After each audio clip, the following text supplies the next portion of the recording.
오늘까지도 아마 이 뉴스가 많이 나오고 있는 것 같은데요. 우리 푸공주, 용인 푸시 푸공주, 푸바오가 이틀 전에 중국으로 떠났죠. 중국으로 돌아간 건 아니고 중국으로 떠난 거죠. 우리나라에서 태어났으니까. 사실 이 판다가 한중 수교 그리고 외교의 상징과 같은 동물이기도 한데요. 그래서 겸사겸사 저희가 준비를 해봤습니다. 한국과 중국의 수교 이후에 양국의 제조업은 또 어떻게 서로 간에 주고받았는지 뿌리 깊은 제조업 시간 곽재식 작가와 함께합니다. 안녕하세요. 작가님. 안녕하세요, 곽재식입니다. 최근에 또 책을 내셨습니다. 아, 네. 판다 정신이라고. 판다 정신. 에세이집인데요. 예. 판다가 워낙에 인기가 많아가지고 예. 판다를 보면서 드는 여러 가지 생각들, 판다에 대해서 해볼 수 있는 여러 가지 다양한 이야기들 좀 모아가지고 이렇게 엮어본 책입니다. 책 제목만 보면 이제 판다 정신이어서 이거 뭐 이게 영어왕 같은 책 아닌가 싶은데 그게 아니라 진짜 동물 판다. 그렇습니다.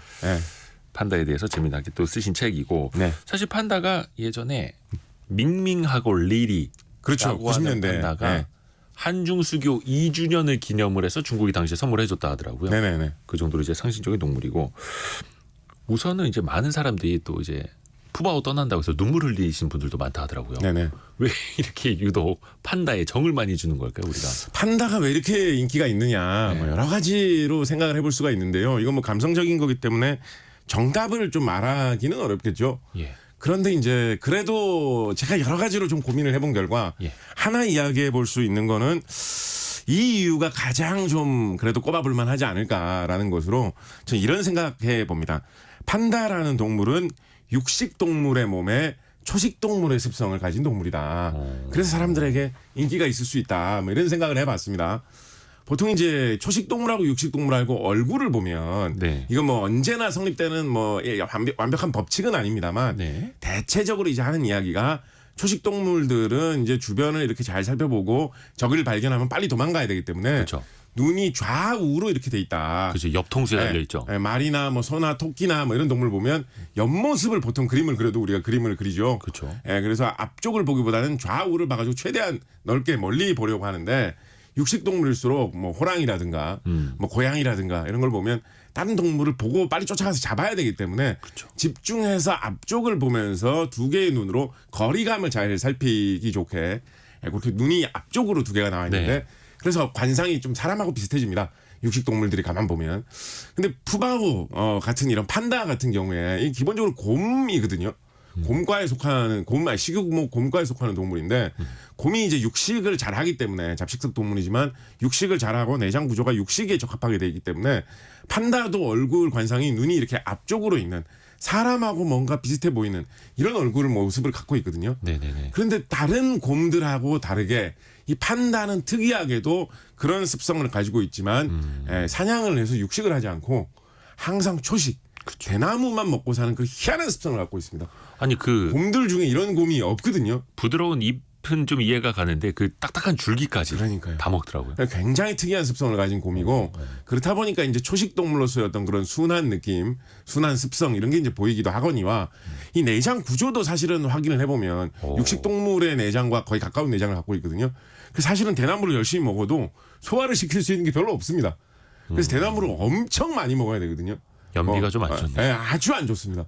그래서 하루 종일 대나무를 먹어야지 겨우 이 몸을 유지를 할 수가 있기 때문에 대나무를 자주 먹는 모습을 느긋하게 대나무를 계속 먹는 모습을 네. 또 사람들에게 이렇게 보여줄 수가 있기 때문에 보통 이제 이렇게 동물을 구경하러 가서 보시면 육식 동물 등치가 큰 동물일수록 보통 뭐 낮에는 그냥 대충 엎어져서 자고 있고 이렇게 좀 재미없게 있는 경우가 많은데 판다는 항상 부지런히 뭘 먹고 있기 때문에 보고 있으면 그것 때문에도 정이 가는 그런 요소가 있어서 아마도 이 육식 동물의 몸에 초식 동물의 습성 때문에 사람들이 좀 귀여워하고 정을 붙일 만한 요소가 많지 않나 이런 생각을 해보고요. 뭐 중국 정부에서는 뭐 이런 좋은 동물이 중국에만 있는 동물이거든요. 그렇죠. 그래서 중국에서는 이 판다를 이제 한자로 국보라고 이제 흔히 나라의 보물이라고 이제 얘기를 해가지고 말씀하신 대로 이제 이거 외교적으로도 많이 활용을 하고 있어서. 우리나라의 한국과 중국이 정식으로 수교를 맺은 게 1992년이었는데 1993년 지나고 1994년에 한국 대통령이 수교 이후로 처음으로 중국을 방문한 다음에 그 같은 해에 중국에서 말씀해 주신 대로 밍밍리리 판다 2마리를 처음으로 우리나라에 보내줬었고 그 바로 다음에 95년에 답방인 느낌이죠. 당시 중국의 국가元首였던 장쩌민 주석이 이제 방한을 했는데 그때 당시에 뭐 많이 이제 나왔던 이야기가 장쩌민 주석이 이제 선물로 한국인들에게 주는 선물로 판다를 뭐 빌려줬다. 뭐 이런 식으로 이제 많이 기사가 나왔거든요. 그러니까 이제 사람들이 이제 판다가 인기가 좋아지면 판다를 보러 갈 때마다 이제 왔다 갔다 하면서 얘기를 하겠죠. 아, 이게 장쩌민 주석이 보내준 선물이라더라. 중국이 이런 걸 보내줬구나. 그럼 이제 국가의 어떤 이미지를 개선하고 또 이 판다가 뭐 어떤 귀엽고 이렇게 정감이 많이 가는 동물이기 때문에 그렇죠. 이미지가 이렇게 연결이 되면 중국의 긍정적인 효과를 아무래도 많이 주지 않겠습니까? 그래서 그런 영향이 있어서 중국에서 외교적으로 이제 많이 활용을 하는 동물이라고 말씀드릴 수 있을 것 같습니다. 그래서 판다 외교라는 말도 나온 거고요. 근데 사실- 이제 절대로 그냥 주지는 않고 네. 잠시 임대. 그렇습니다. 예. 그래서 사실 이번에 이 푸바오가 우리나라에서 태어난 것도 푸바오의 이 어머니 아버지라고 할 수 있는 러바오 아이바오가 2016년에 건너왔기 때문인데요. 네. 이것도 생각을 해보면 2015년에 우리나라 대통령이 당시에 중국에 가가지고 방문을 했었고 그때 당시 상당히 좀 이례적으로 중국의 전승절 행사에도 참여를 한다라고 해가지고 맞아요. 굉장히 막 화제가 됐었던 적이 있었거든요. 네네네. 그때 당시에 막 뭐 목함 지뢰 사건 이런 게 발생하고 이래가지고 북한과의 관계가 굉장히 안 좋아졌었는데 그때 중국과 좀 더 친해지면 북한을 어떻게 좀 이렇게 외교적으로 다루는데 더 편리해지지 않을까라는 이런 좀 전략적인 생각이 있어가지고 굉장히 적극적으로 중국 외교에 공을 들였었고 그 해에 한중 FTA도 뭐 맺고 2015년에 그런 일이 있었는데 그래서 2016년에 마치 어떤 그거에 대한 어떤 분위기와 맞추는 그런 느낌으로 다시 한번 이 러바오 아이바오가 중국에서 한국으로 오게 되었고 그때만 하더라도 이제 뭐 푸바오가 태어나기 전이니까 그때도 당시 기사를 찾아보면 뭐 시진핑 주석의 선물이다 이런 식으로 기사가 많이 나왔었거든요. 그래서 뭐 그런 중국의 외교 정책, 뭐 우리나라와 중국 사이의 외교 문제와 판다가 많이 엮여 있다 이렇게 얘기해 볼 수 있을 것 같습니다. 이번에 특히 푸바오 같은 경우에는 이제 용인에서 태어났기 때문에 더 이제 정감이 가는 것 같은데 92년에 들어와서 99년에 중국으로 돌아간 밍밍하고 리리 같은 경우에는 당시에 좀 여론이 안 좋았다 하더라고요. 그때 이제 IMF가 바로 터지는 바람에 너무 많이 먹는다, 비용이 많이 든다, 해서 뭐 돌려보내라, 막 이런 이야기가 당시에 있었다고 합니다. 또 이게 상황마다 시대마다 또 달라지는 것 같기도 하고요. 자, 오늘 이제 본격적으로 다룰 주제는 한중 수교와 그리고 중국과의 어떤 제조업을 통한 우리 경제 성장을 좀 이야기를 해보아야 될 텐데요. 네. 한중 수교가 1992년이었고요. 사실 그러면 그 전까지는 경제적인 어떤 교류가 없었던 거예요. 사실 그 몇 년 앞서서부터 경제적인 교류는 계속 증가는 하고 있었습니다. 예. 이 정식 대사 수교 외교 관계가 없었다고 하더라도 사실 지금 뭐 관계가 뒤집혔습니다만 지금 대만하고 우리가 수교 관계가 없는데 그래도 네. 대만하고 무역 거래는 굉장히 많이 하고 있거든요. 그렇죠. 그 마찬가지로 그거에 이제 반대 느낌으로 한중 수교 이전에는 사실은 이제 대만과 우리가 수교국이었고 그때 당시만 해도 이제 대만을 좀 정식 중국이라고 해서 자유중국 이런 식으로 부르고 네. 중국은 이제 요즘 이제 대만을 중국이라고 안 부르고 대만이라고 부르는 것처럼 92년 전에는 중국은 중공이다. 중국의 많은 땅을 차지하고 있는 어떤 공산당 정권이다. 뭐 이런 식으로 불렀었는데 중국하고 수교를 맺으면서 대만과의 외교를 단절을 하고 이 상황이 뒤집힌 거죠. 그런 만큼 이제 수교 전에도 중국과의 어느 정도의 무역 관계는 있었는데 뭐 수교 이후에 거의 뭐 비약적으로 수교 전과는 비할 바 없이 엄청난 속도로 이 무역 거래량이 증가를 했고요. 외교 수교를 하던 그해 92년에 중국과의 무역액이 60억 달러 정도였거든요. 네. 뭐 이것만 하더라도 사실은 중국과 북한이 우리 가까운 나라라는 이런 관념이 있는데 북한하고 중국이 무역을 많이 할 때도 50억 달러 될 때가 자주 없거든요. 근데 거의 뭐 우리나라는 이미 물가를 고려하면 더 큰 차이인데 이미 외교할 때부터 60억 달러 교류를 하고 있었고 그 후로 뭐 1년 지날 때마다 2배씩 무역이 는다. 이런 정도로 엄청나게 빠른 속도로 초기에 무역이 늘어나가지고 2020년 정도 기록을 보면 거의 무역액이 3천억 달러에 육박할 정도로 네. 우리가 가장 많이 무역을 하는 나라가 중국이다. 그렇죠. 라고 할 수 있을 정도로 아주 폭발적으로 무역액이 쭉 증가를 했었죠. 그러니까 사실 우리는 이제 한국 전쟁에 대한 아픔이 있기 때문에 중국을 90년대 초반만 하더라도 중공이라고 불렀었고 공식 수교 이후에 그래도 이제 어찌됐든 간에 그 전부터 경제적으로 또 시장이 크니까 교류할 수밖에 없었고 사실 중국은 지금도 이제 14억 인구이고 가장 큰 시장 아닙니까? 그렇습니다. 중국에다가 초반부터 이 90년대 초반부터는 뭘 가장 많이 팔고 서로 또 사고 팔고 어떻게 했을까요?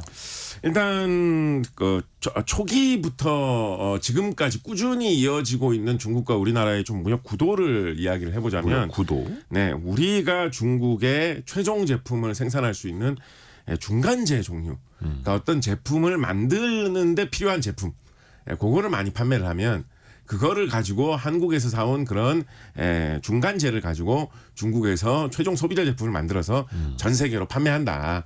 요 구도로 무역이 이루어지는 비중이 제일 컸습니다. 네. 그러니까 제품을 만들기 위한 말하자면 뭐 소재, 부품, 장비 뭐 이런 것들 흔히 이제 이걸 뭐 줄여서 소부장이라고 네. 하죠.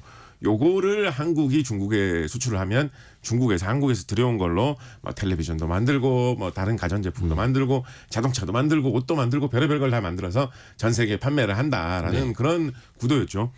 요거를 아주 단순화해서 설명을 해보면 어떤 구도하고도 좀 비슷하냐면 뭐 지금도 그런 구조가 어느 정도는 이어지고 있습니다만 과거에 우리나라가 본격적으로 제조업 발전을 초창기에 준비를 할 때 제조업 발전이 처음에 시작을 하려고 할 때는 기술이 부족하다 보니까 어떤 제품을 만들어낼 수 있는 뭐 장비라든가 설비라든가 이런 게 없지 않습니까? 네. 공장을 건설하려고 해도 공장을 건설할 수 있는 기술을 가진 사람도 없고요.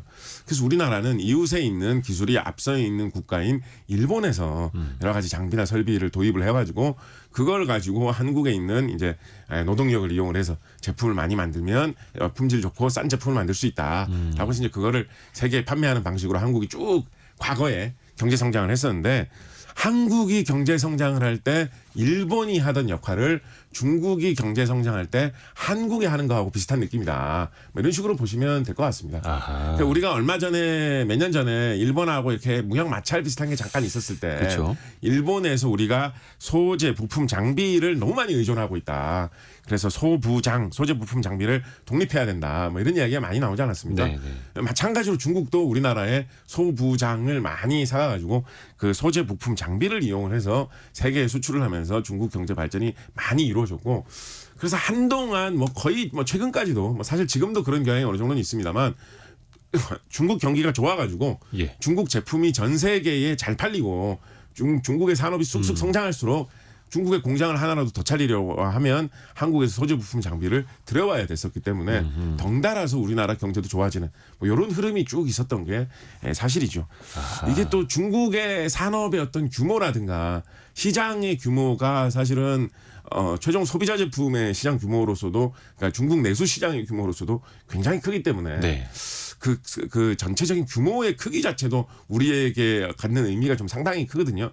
예를 들어서 뭐 어떤 거를 좀 예시로 한번 생각해 볼 수가 있냐면 얼마 전에 우리 이 시간에 그 얘기 한번 드린 적이 있지 않습니까?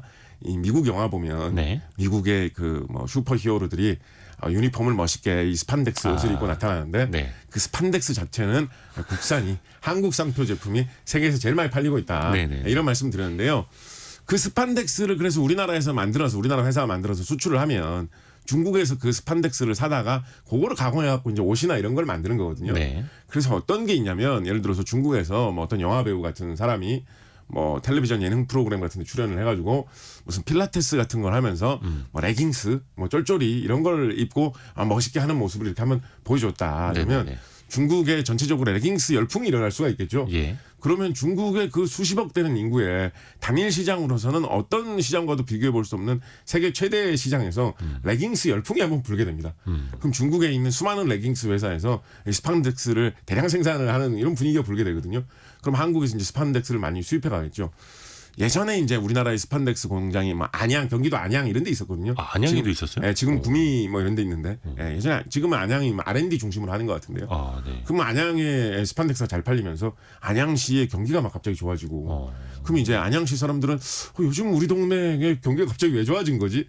근데 중국의 영화 배우가 예능 프로그램에서 필라테스를 멋있게 하면 그게 이렇게 돌아가가지고 안양시 경기가 좋아지는 이런 일이 전국 각지에서 뭐 비일비재하게 일어난다고 할 정도로 중국과 우리나라의 산업이 긴밀하게 연결돼 있었고 특히 우리나라가 중간재 수출해서 마치 과거에 일본이 우리나라에 했던 것 같은 역할을 하면서 무역을 잘 할 수 있었다. 뭐 이렇게 요약을 해볼 수 있을 것 같습니다. 이야, 그래서 이제 지구촌이라고 불리는 거고요. 네네. 일본에서 기초 소재나 장비 들여와서 한국에서 중간재를 만들고 그걸 이제 중국에 팔면 최종 소비재 만들어서 또 전 세계에 수출이 되고 네.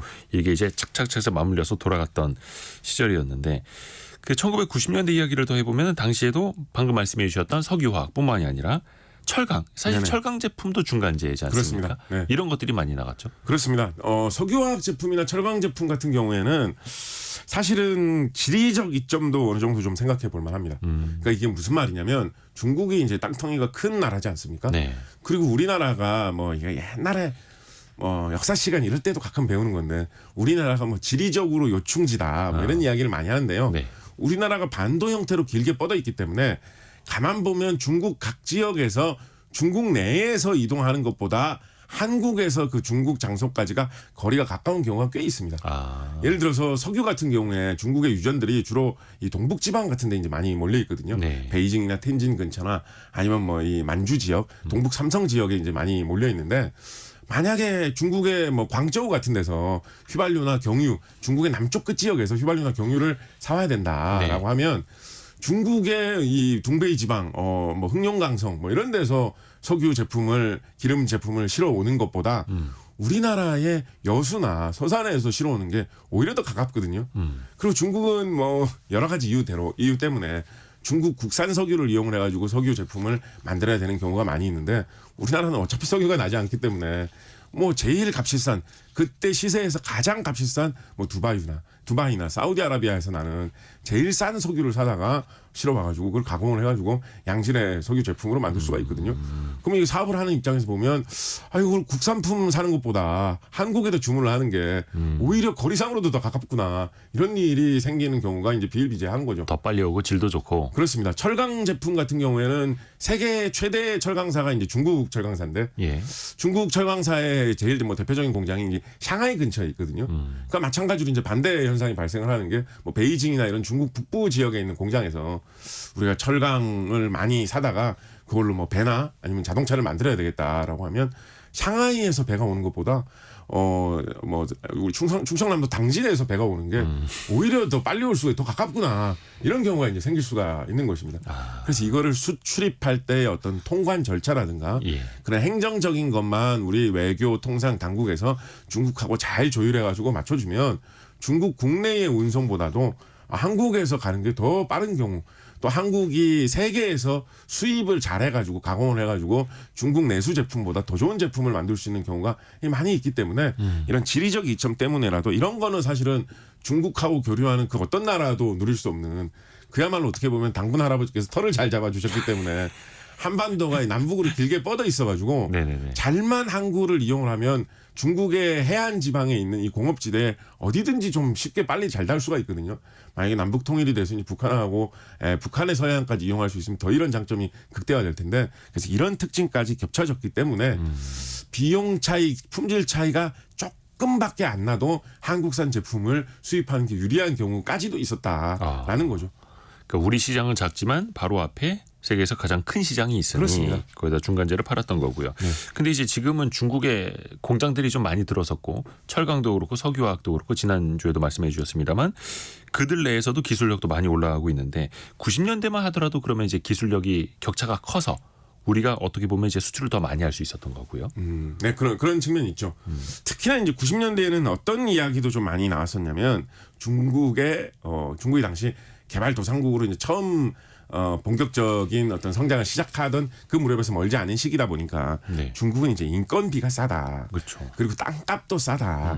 그래서 공장을 차리고 운영하기가 좋다라고 해가지고 우리나라 기업의 생산 기지를 중국에다 건설을 하자라는 분위기도 상당히 사실 많이 있었습니다. 특히 노동 집약적인 산업에서 그렇습니다. 예, 그리고 뭐 노동 집약적 사업이 아니라는 분야 역시 일단 땅값이 싸니까 공장을 차리기가 좋고 그다음 중국 내에서 이 뭐 한국이나 일본하고 다르게 중국 같은 경우에는 중국 내에서 생산되는 여러 가지 뭐 지하 자원이라든가 농산물이라든가 이런 원료가 되는 상품도 또 많지 않습니까? 그렇다 보니까 중국 내에 생산 기지를 갖는 게 유리할 수 있겠다라고 해가지고 그런 식으로 생산기지 투자하는 형태로 우리나라 기업이 건너가가지고 제품 생산을 하는 경우도 꽤나 있었고요. 그리고 이것도 사실은 중간재 수출하고도 연결되는 경우가 많았던 게 예를 들면 우리나라 이제 스판덱스 잘한다고 아까 말씀드렸는데 네. 스판덱스 공장 같은 경우도 중국 현지 공장이 있거든요. 그리고 뭐 우리나라 뭐 자동차 회사나 전자 회사 이런 회사들도 중국에 한때 진출을 되게 크게 했었죠. 그렇게 하다 보면 이제 한국 업체가 중국에서 그런 공장을 건설을 하다 보면 당연히 이제 뭐라고 어떤 속담이 적당할까요? 이게 뭐 가젠 개편이라고 해야 될까요?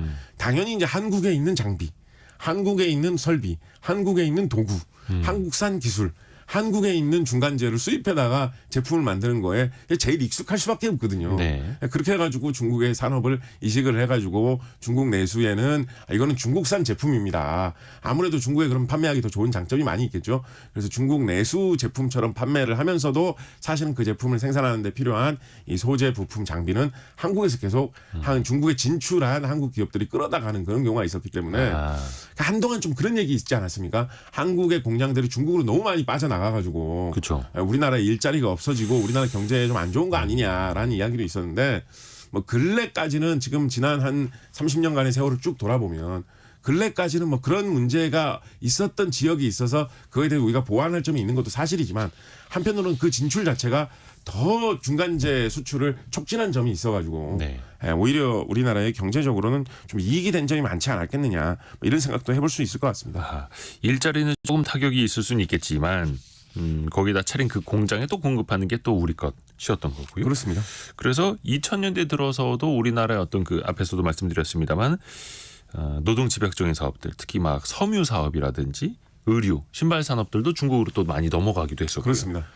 역시 그 노동력 차이가 인건비 차이가 굉장히 컸었던 거고. 그것도 있고요. 아까 말씀드린 중국이 이제 단일 시장으로 크다 보니까 현지에 생산 기지가 있을 때 공급을 잘할 수 있다. 뭐 이런 측면도 있었던 것 같고요. 한편으로는 이런 섬유, 의류, 신발 같은 최종 소비재 같은 경우에는 한국 기업이 진출을 해가지고 이런 식으로 생산 기지를 차리는 게 한국 브랜드를 이용한 제품 판매가 가능해져서 그거에서 이익을 보는 그런 점도 있었습니다. 무슨 얘기냐면 소위 이제 소프트 파워라는 뭐 이런 얘기하죠. 네. 그 어떤 나라나 기업의 어떤 이미지, 그 나라나 기업이 갖고 있는 어떤 문화의 강점, 뭐 브랜드의 가치 이런 것 때문에 그 나라의 제품이 잘 팔리는 현상 이런 게 특히 2010년 전후로 해가지고는 한국이 중국 대상으로 이제 꽤나 많이 있어가지고 아마 뭐 많이 들어보셨을 겁니다. 우리나라 화장품이 중국에서 굉장히 잘 팔린다라고 그렇죠. 해가지고 판매가 됐었던 적이 있었는데 화장품 같은 게 이제 대표적으로 이런 소프트 파워에 의해서 팔리는 제품이기 때문에 한국 제품이 뭔가 아름다움을 줄 수 있을 것 같아 이런 인상이 있을 때 이제 잘 판매될 수 있는 제품이기 때문에 최종 소비자 제품 같은 경우에는 이런 식의 브랜드 파워, 소프트 파워를 가지고 이제 팔리는 제품들이 많이 있었고요. 특히 2018년경 정도, 2010년대 후반 정도가 어떻게 보면 우리나라 화장품 중국 판매는 거의 뭐 정점이라고 생각이 되는데요. 네. 그때만 하더라도 뭐 세계적으로 화장품 하면 프랑스산 화장품이 뭐 세계 제일이 아니냐. 수백 년 동안 프랑스 화장품이 세계 제일이 아니었느냐라고 하는데 2018년 통계를 보면 그때 당시 프랑스 화장품보다 한국 화장품이 중국에서 훨씬 더 많이 팔렸고요. 그랬죠. 한국 화장품이 1위, 프랑스나 일본이 뭐 2, 3위 정도. 그것도 격차가 상당히 크게 한국 화장품이 1위를 하던 시기가 있었는데 이런 시기가 좀 오래 지속되지 못하고 지금은 이제 일본이나 프랑스에 좀 약간 추월을 당해가지고 한 3위 정도 하고 있는 수준으로 좀 내려온 거는 조금 아쉽기는 한데 그래도 여전히 뭐 3위 정도 판매를 하고 있으면 아직도 뭐 나쁘다고는 할 수 없다. 뭐 이렇게 생각을 해볼 수 있을 것 같습니다. 우리가 중국을 이제 생산 기지뿐만이 아니라 엄청난 또 소비 시장으로 보고 공략을 또 잘 했었는데 지금 또 좀 상황이 바뀌고 있고 그 이제 뒷부분에 좀 더 여쭤볼게요. 네네.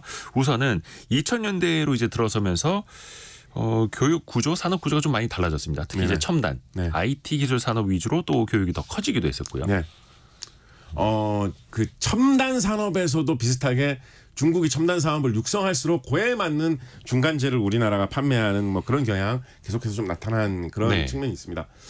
중국이 이제 산업이 어느 정도 성장을 하고 나니까 자동차 산업에 공을 들여가지고 자동차 산업을 굉장히 장시간 동안 아주 역점을 기울여서 잘 육성을 했었거든요. 네. 세계 각지의 자동차 공장도 중국에 이제 많이 유치를 하고 그랬었는데 그래서 사실 어떻게 보면 요즘 약간 중국 자동차 산업이 좀 결실을 맺는 단계로 가고 있는 거 아니냐라고 할 정도로 중국 자동차 산업이 엄청난 규모로 성장을 했죠. 네. 2023년에 세계 자동차 수출 통계가 나온 게 언론사에 여기저기 보도된 자료를 보면 대부분 이제 세계 수출 1위 국가를 중국으로 이제 보고 있습니다. 2위가 일본이고 3위가 독일이고 4위가 한국인 뭐 이런 순위로 나오게 되는데요. 네. 그럼 뭐 일본 차, 독일 차 세 개 많이 팔리는 건 뭐 약간 어떻게 보면 상식적인 일이고 우리나라 자동차 회사도 요즘 잘하고 있으니까 4위가 뭐 한국이구나 뭐 이 정도 뭐 이제 받아들일 수 있을 것 같은데 아직까지도 우리나라에서는 언뜻 생각을 하면 근데 주변에 뭐 수입차 산다라고 하는 사람들이 있지만 중국 차를 사겠다는 사람들은 그다지 많이 못 본 것 같은데 어떻게 중국 차가 세계 수출사에 하면서 1위를 한 거지 약간 좀 의아스러울 수도 있는데요. 네네. 중국 자동차가 이제 중국 자체 브랜드로도 많이 팔리거니와 중국의 생산 시장을 갖춘 독일차, 일본차 그 브랜드의 자동차들도 또 같이 팔리고 있고 아하. 더군다나 요즘에는 예전의 자동차하고는 전혀 다른 기술적인 기반 하에서 생산이 되는 전기차가 중국에서 굉장히 많이 생산되어서 특히 좀 저가의 전기차 중심으로 동남아시아, 인도 지역에 굉장히 많이 팔리고 있기 때문에 요 세 삼박자 중국의 자체적인 자동차, 해외 브랜드의 중국 생산 자동차, 전기차 요게 다 맞아서 중국에 생산이 되면서 자동차가 엄청나게 성장을 하게 되었고 반대로 말하면 완성차 같은 경우에는 우리나라 자동차가 중국에 팔리는 게 좀 이렇게 비껴나간, 좀 밀려나간 이런 측면이 이제 없잖아 있죠. 그런데 테슬라 같은 경우에도 중국 상하이 팩토리에서 만들어져서 해외로 나가면 이제 중국의 수출로 잡히는 거죠. 그렇습니다. 예, 그렇습니다. 그렇기 때문에 의외로 이제 중국 자동차 산업이 굉장히 규모가 크고 특히 보통 이제 이런 자동차 통계 뭐 자동차뿐만 아니라 수많은 제품의 통계를 낼 때 그 단순히 어떤 생산량이나 통계를 안 내고 수출 생산량만 가지고 통계를 내는 경우가 이제 꽤나 있는데 네네네. 그 이유 중에 하나가 내수를 잡아버리면 중국 이 항상 1위를 그냥 뭐 볼 것도 없이 중국이 1위를 하는 그쵸. 그런 품목들이 굉장히 많거든요. 자동차도 사실은 좀 그런 품목이 되어버렸는데 그래서 중국이 자동차 생산이 굉장히 거대해진 상황이 되었습니다. 근데 요것도 마찬가지로 사실은 이 중국의 자동차 산업이 성장을 하면서 자동차 만드는 데 들어가는 부품을 우리나라에서 판매를 해가지고 최근까지 상당히 우리가 성장을 많이 이룬 그런 측면들이 있습니다. 네. 자동차가 굉장히 많은 부품들을 조합을 해가지고 그렇죠. 만들어지는 제품인데 그 부품들을 가만 보면 의외로 별거 아닌 것 중에서도 이거를 믿을 만한 업체가 판매하는 게 아니면 이거 뭐 어려울 수도 있겠다 싶은 품목들이 의외로 꽤나 많이 있습니다. 그럼요. 예를 들면 뭐 안전벨트 같은 것만 하더라도 안전벨트 어떻게 보면 뭐 별거 아닌 것 같지 않습니까? 근데 생각을 해보면 안전벨트가 이게 쓱 당기면 쉽게 이렇게 쭉 풀려 나와야 되고 예. 놓으면 바로 착 감겨가지고 들어가야 되거든요. 네. 그 이거를 수백 번, 수천 번을 해도 이게 뭐 늘어나거나 뭐 헐렁해지거나 이러면 안 되는 것이고 또 안전벨트를 끼울 때는 쉽게 끼울 수 있고 뺄 때는 버튼만 누르면 쉽게 탁 튀어나와야 되지만 사고가 났을 때는 절대 빠지지 않고 잡아줘야 되는 거거든요. 그래서 이게 별거 아닌 것 같아도 안전벨트 같은 거를 잘 만들기가 의외로 특히 안전벨트 들어가는 부품 하나하나를 잘 만들기가 의외로 그렇게 간단한 일이 아니고 네. 더군다나 이게 뭐 애직 장난감 같으면 조금 뭐 성능이 안 좋다고 하더라도 그냥 뭐 이거 애들 장난치는 데 쓰는 거니까 뭐 부서지면 뭐 버리죠 라고 하면서 판매할 수도 있는 것인데 자동차 부품 같은 경우에는 다 안전 기준이 있어가지고 테스트를 하고 어떤 검정을 통과해야 되는 것이 많기 때문에 요게 잘 맞는 안전벨트 같은 거를 만들어서 부품을 판매하는 게 그렇게 쉬운 일만은 아니거든요. 근데 우리나라 기업들이 중국에 처음에 진출을 해가지고 생산 공장을 차리면서 국내의 중소기업이라든가 이런 납품 회사들이 중국으로 판매하는 이 길을 뚫은 다음에 다른 중국의 생산 기지에도 이런 부품을 수출할 수 있는 길을 하나하나씩 뚫어 놓으면 중국 자동차 산업이 성장을 하면서 안전벨트 같은 이런 부품을 수출하는 우리나라의 중소기업 뭐 또 딴 기업들도 같이 이렇게 성장을 할 수 있는 그런 측면이 있어가지고 우리나라 기업들이 중국의 성장세와 함께 같이 이득을 본 게 참 많구나 뭐 이렇게 좀 돌아볼 수 있을 것 같습니다. 중국의 성장과 함께 그 과실을 누릴 수 있는 기업들 그리고 자동차 이야기 말씀을 좀 해주셨는데 딱 맞는 이제 문자 메시지가 들어왔습니다. 최선영님이 작가님 당진에 강연 오셨을 때 터미널까지 태워드렸던 당진 시민이에요. 아, 네. 네. 스치듯이 당진에 언급해 주시니까 갑자기 생각났다고. 네네. 반갑습니다. 자 그리고 반대로 우리 제조업 시장에 진출한 중국 기업들도 있을까요? 대표적으로 또 어디가 있을까요? 일단 우리가 잘하는 제품들을 이제 어떤 경쟁적인 구도로 가가지고 세계 시장에서 한국 시장, 한국 제품을 좀 밀어내고 있다라고 하는 그런 품목들이 중국에 이제 속속 많이 등장을 하고 있습니다. 2010년대 초반까지만 해도 약간 분업 법화된 그런 구도가 있어서 한국에서는 한국이 잘 생산할 수 있는 어떤 이런 고수준의 하이테크 제품들, 고품질 제품들을 만들고 그것이 아닌 제품들을 생산할 수 있는 중간재를 소재, 부품, 장비를 중국에 팔면 중국에서는 그런 제품들을 만들어서 판매한다. 네. 그래서 한국 회사들하고는 별로 부딪힐 없이 서로 잘 커나가는 관계다. 이게 좀 단순하게 굳어질 수가 있었다면 네. 중국에서 계속 성장하는 입장에서 볼 때는 저게 정말 돈이 되는 장사인 것 같은데 한번 이렇게 길을 잘 뚫어 놓으면 소비자들의 어떤 변덕이나 이런 거와 상관없이 꾸준하게 판매할 수 있는 한 번 판매면 가격도 크게 나오는 아주 좋은 제품인 것 같은데 우리나라도 저걸 해봐야 되지 않겠느냐라고 하면서 이제 마치 이제 과거에 한국 회사들이 일본 회사를 따라잡듯이 중국 회사들이 한국 회사들을 이제 따라잡기 시작을 한 거죠. 그래서 많은 이 중간재들이 중국에서 이제 중국 입장에서 따졌을 때 국산화되고 있는 것들이 지금 많이 있습니다. 뭐 스판덱스 원료 같은 것들 뭐 중국에서도 생산해보자. 많이 하죠. 우리가 못할 게 어디 있냐라고 하면서 이제 뭐 따라온다라든가. 자동차에 들어가는 부품이 이제 중국 회사도 기술력이 올라가지고 국산으로 하면 오히려 더 싸고 좋다. 뭐 이런 식으로 계속해서 이제 따라오는 게 있거니와 그렇죠. 소비자 제품에 있어서도 과거에는 이제 좀 이렇게 고급 제품 같은 경우에는 한국 제품이 경쟁력을 갖고 있는 경우가 있어서 예를 들면 뭐 휴대전화라든가 특히 이제 가전 제품 중에서는 뭐 텔레비전이나 에어컨 같은 제품들이 한국이 상당히 과거에는 잘 팔고 있었던 제품이었는데 이런 제품 같은 경우에서 중국이 굉장히 빠르게 성장을 해가지고 한국 기술력을 따라잡아서 대체를 한 측면들이 많이 있죠. 90년대, 2000년대 초 이럴 때만 하더라도 전자레인지나 텔레비전 같은 경우에는 우리나라에서 정말 많이 생산했었거든요. 네. 에어컨도 그때 당시에 생산을 많이 해서 네네네. 전자레인지 같은 경우에는 뭐 많이 생산할 때는 뭐 세계의 뭐 10%씩 텔레비전 같은 경우에 뭐 그 비슷하게 생산하던 시기도 있었는데 지금은 국내의 전자레인지 같은 경우에는 생산을 거의 뭐 안 하게 됐다. 미량하고 있지 않을까? 생산 라인이 타산이 안 맞죠. 네, 생산 라인이 살아있는 데가 전자레인지가 있나 싶을 정도로 그런 것들은 생산 공장은 다 중국으로 지금 넘어간 그런 상태고 요즘 그래서 전자레인지가 몇만 원짜리도 많이 나옵니다. 예. 에어컨 같은 경우에도 한때 뭐 한국 회사가 에어컨 뭐 세계 1위 이런 게 이제 광고로도 나와서 유명해지기도 했었는데 중국 회사들이 에어컨 같은 경우에 이 내수 시장에 탄탄한 어떤 물량을 바탕으로 해가지고 무섭게 추격을 해서 지금은 세계 에어컨 시장을 중국이 굉장히 많이 지배를 하고 있습니다. 우리나라가 거기서 좀 많이 밀려난 그런 측면이 있죠. 이게 항상 이런 거 보면 좀 아쉬운 게 일본 같은 경우에 에어컨이라든가 전자제품 같은 경우에 뭐 밀려나서 어려운 데도 있지만 그래도 여러 가지 뭐 빌딩에 설치하는 공조 시스템이라든가 이런 쪽으로 잘 개척을 해가지고 일본 같은 경우에 아직도 그래도 에어컨 산업 같은 경우에서 좀 살아있고 네. 그런 식으로 좀 산업을 유지를 하고 있는 그런 측면이 있거든요. 그래서 저런 걸 보면 저게 우리가 어떻게 적응해 가야 될 미래의 모습인가. 일본 산업계를 보면서 그런 생각도 좀 들고 그렇습니다. 그렇죠. 첨단 또 고부가가치 산업으로 가야 하는데 근데 아까 이제 마지막 부분에 이야기하겠다고 했던 거 이제 산업 경쟁력이 과연 우리나라에 얼마나 남아 있을까? 특히 이제 양적으로 하는 건 안 되고 이미 네. 철강 석유화학도 많이 쫓아왔고 조선도 그렇고 자동차도 앞에서 말씀해 주셨고 스마트폰은 뭐 애플마저도 중국에서 고전할 정도고 네.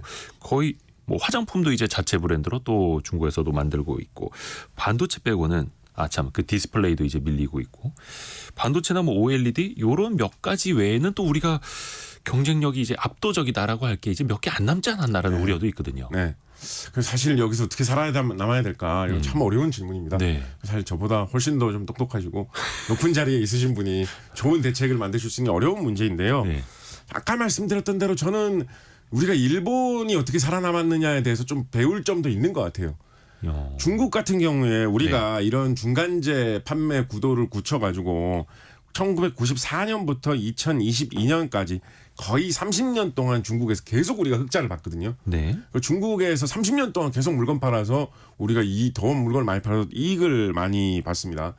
그러다가 2023년에 작년에 처음으로 대규모의 적자를 그렇죠. 보게 됐었거든요. 그래서 돌아섰는데 일본 같은 경우에 우리가 비슷하게 일본에서 뭐 장비 소재 수입을 해가지고 우리가 수출하는 그런 이야기 말씀드리지 않았습니까? 일본 같은 경우에 60년대 중반에 국교 정상화 이루어진 다음에 지금까지 거의 60년 세월이 흐르는 동안 한 번도 우리가 일본의 흑자를 본 적이 없습니다. 우리는 일본에 지금까지 계속 적자를 받고 적자폭이 IMF 때 좀 줄어든 적이 있었고요. 그 외에는 적자폭이 거의 대부분 뭐 주춤주춤 할 때 있긴 했었지만 지속적으로 계속 적자폭이 늘어났었거든요. 우리나라 경제가 성장을 하면서 일본이 소재부품 장비를 계속 적응해서 꾸준히 판매하는 다른 방법들을 계속해서 발견해가지고 일본 산업계 같은 경우는 아직까지도 한국을 이용을 해서 한국 산업이 잘 되면 일본 기업도 돈을 버는 그런 구조를 아직까지도 유지를 하고 있거든요. 우리도 어떤 기술적인 그런 격차를 이용을 해서 그 중간재 판매 구도를 좀 놓지 않고 살려나갈 수 있는 방법을 생각해 볼 필요가 있다라는 생각이 좀 듭니다. 최근에 약간 뭐라 그러죠? 지정학적 어떤 위협, 네. 뭐 미중 갈등 뭐 이런 것 때문에 단순한 경제 문제, 기술 문제 이상의 고민까지 여기에 끼어드는 바람에 이 문제 풀기가 훨씬 더 어려워진 측면이 있는데요. 일단 이제 기술의 문제만 좀 놓고 보면 디스플레이 같은 경우에 우리나라 디스플레이가 2004년에서 한 2020년 정도까지 거의 17년간 세계 1위를 하면서 네. 우리가 그걸로 장사를 해서 돈을 잘 벌었거든요. 근데 2021년에 중국에서 LCD를 굉장히 이제 싸게 판매하는데 성공을 하면서 2021년부터 이제 중국에 역전이 되었습니다. 그래서 17년간 우리가 이 하던 1위를 중국에 내주게 되었는데 그렇죠. 그렇다고 해서 우리가 뭐 무조건 손해만 받느냐. 중국의 LCD를 대량 생산하는 공장이 지어지려면 네. 마찬가지로 이제 LCD를 생산할 수 있는 소재와 장비가 필요하지 않겠습니까? 네네네. 또 우리나라 기업들은 어차피 그때 당시에 이거 돈을 수익을 더 많이 내려면 최종 소비 제품은 OLED 같은 더 품질이 좋은 제품을 생산해야 된다라고 해서 국내 생산은 OLED로 올라가고 있는 단계였었거든요. 그러니까 과거에 LCD 만들던 제품에 들어가는 중간재를 판매하던 그런 기업들이 다들 OLED만 만들면 LCD 판매하던 공장에 납품하던 우리 거는 어디다 팔지라고 하게 됐었는데 그거를 이제 중국에 팔 수 있게 되어가지고 그 OLED는 OLED대로 우리가 장사를 하고 LCD 만드는 데 들어가는 중간재들은 중국으로 팔아가지고 계속 또 그 판매는 유지를 하고 최종 제품은 1위를 우리가 내줬지만 중간재 제품은 우리가 이익을 거둔 그런 측면이 있었습니다. 예를 들면 이 LCD 같은 게 이게 의외로 별거 아닌 것도 이게 팔게 이 제조업 기술을 살펴보면 상당히 좀 많이 있는데요. 뭐 대표적으로 LCD 같은 경우에 여러 개의 판을 겹쳐서 네. 붙이는 방식으로 제조를 하거든요. 그러니까 이거 별거 아닌 게 그럼 붙이면 접착제 같은 거를 발라서 붙일 거 아닙니까? 근데 이거 접착제 문구점에서 파는 본드 사와가지고 아니면 그냥 풀로 대충 뭐 밀가루 풀로 이렇게 발라서 붙일 수 없잖아요. 그렇죠. 생각을 해보면 이게 아주 균일하게 흠 없이 딱 달라붙어 줘야 되고 붙여서 접착이 되면서도 뭐 색깔이 뭐 누리끼리하게 바뀐다든가 이런 일이 생기면 안 되는 이 고급 기술을 이용한 제품이 있어야 되거든요. 그렇죠. 근데 그런 거를 만들던 회사가 국내 LCD 회사에만 납품을 하다가 중국의 LCD를 많이 하면서 중국에다 판매할 수 있는 길이 뚫린다라고 하는 건 이제 살아날 수 있는 또 다른 이제 길이 계속 창출이 되는 것입니다. 그래서 이제 미래의 산업을 좀 이렇게 예견을 하고 그 예견에 따라서 산업을 계속해서 이끌어 나갈 수 있는 그런 기술적인 동력이 좀 이게 다양하게 갖춰져 있으면 중국 산업의 최종 소비재 산업에서 뒤처지는 부분들이 또 경쟁에서 밀려나는 부분들이 일부 발생을 하지만 또 계속해서 새로운 산업에서 계속해서 또 돌파구를 만들어 갈 수도 있지 않을까. 우리가 중국의 지정학적으로 이 정도로 유리한 위치를 갖고 있다는 거는 어떻게 보면 진짜 단군 할아버지께서 주신 축복인데 네. 이거를 잘 활용할 수 있는 길을 앞으로도 고민해 봐야 되지 않을까 뭐 이런 생각을 해봅니다. 디스플레이 장비 산업처럼요. 또 최근에는 그 화장품 중국에서 화장품 많이 이제 개발을 하고 있는데 한국의 화장품 OEM, ODM 회사들이 또 중국 덕분에 그렇죠. 잘 나간다. 네. 이런 이야기도 들려오고 있고요. 야, 뿌리 깊은 제조업 시간 판다 이야기로 시작을 해서 중국과의 수교, 중국과의 제조, 또 이제 미래 산업에 대한 염려와 걱정 또 전망까지 함께했습니다. 곽재식 작가와 함께했습니다. 고맙습니다. 감사합니다.